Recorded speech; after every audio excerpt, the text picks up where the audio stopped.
plataporma, no? Why is it time na magkaroon ng animal welfare advocate in the Philippines? Saka sa dami-dami po kasi ng problema sa Philippines. Paano po natin ilalapit sa taong bayan itong kapakanan ng ating pets?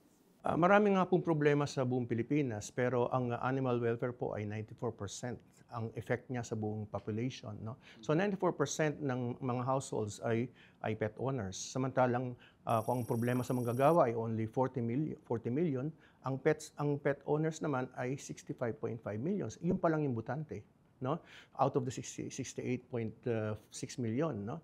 So that is around 65.5 million na butante na pet owners kumpara sa 40 million na manggagawa. At ang mga Katoliko ay 78.8% ng population. So ito ang biggest sector, no, sa ating society, bigger than the poor, bigger than any religious denomination or gender. So panahon na dahil sa ngayon napakalala na po ang problema ng animal welfare at naniniwala po kami na animal welfare is human welfare. Ibig pong sabihin, isa po lang silang pamilya. Kinukonsidera na po na isang membro ng pamilya ang ating mga alaga. Kasama natin sa bahay as companion animals. Paglabas naman po sa bahay, andyan po yung mga livestock. So, pangkabuhayan naman po natin yan.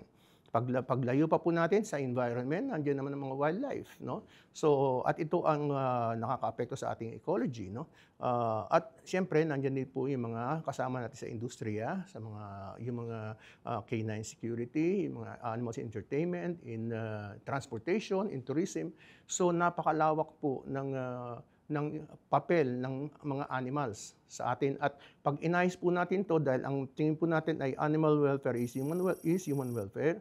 So pati health, pati capability, pati livelihood, welfare ng ating mga sambayanan ay maayos din because isa lang silang pamilya at isa rin silang household.